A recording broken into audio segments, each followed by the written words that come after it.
আসসালামু আলাইকুম রাহমাতুল্লাহি ওয়া বারাকাতুহু।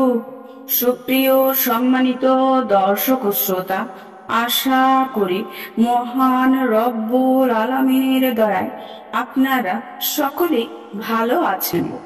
সুপ্রিয় সম্মানিত দর্শক ও শ্রোতা, যদি কোনো ব্যক্তি তার চাকরির মধ্যে উন্নতি পদোন্নতি লাভ করতে চায়, অনেক চেষ্টা মেহনত করার পরেও চাকরিতে পদোন্নতি হচ্ছে না, তাহলে এই আমলটি করুন।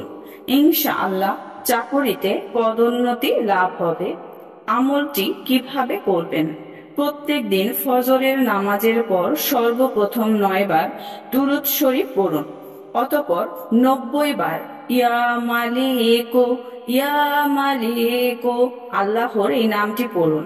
শেষে আবার 9 বার দুরূদ শরীফ পড়ুন। 9 দিন এভাবে আমলটি করুন। 9 দিনে কাজ না হলে 27 দিন এই আমলটি করুন। ইনশাআল্লাহ খুব দ্রুত চাকরিতে পদোন্নতি লাভ হবে। অতঃপর চাকরিতে পদোন্নতি লাভ হবার পর প্রত্যেক দিন 7 বার ঘর থেকে বের হওয়ার সময় আল্লাহর এই নামটি পড়ুন এবং যখনই সুযোগ হবে আল্লাহর এই নামটি 7 বার পড়ুন।